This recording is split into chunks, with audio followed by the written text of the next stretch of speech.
Hi guys, ayan, gagawa tayo ng puto pao bukas. So ngayong gabi ay ihahanda ko na yung aking palaman na pork asado giniling. Ginabi na tayo guys dahil late na rin ang advice ni Suki, pero okay lang.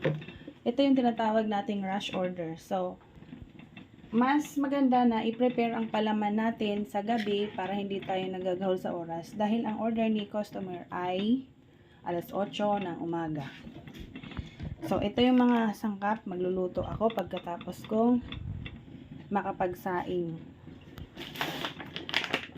Ayan. Kung napansin nyo guys, hindi ako masyadong nag-update sa aking YouTube channel. So, ang plano ko kasi is magbablog na lang talaga ako ng aking cooking. Ayan. Tapos kung ano yung mga nagawa ko is mga short video lang siya guys.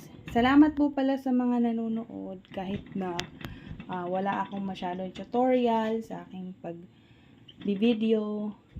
Ayan. So, yun lang po. Thanks for watching.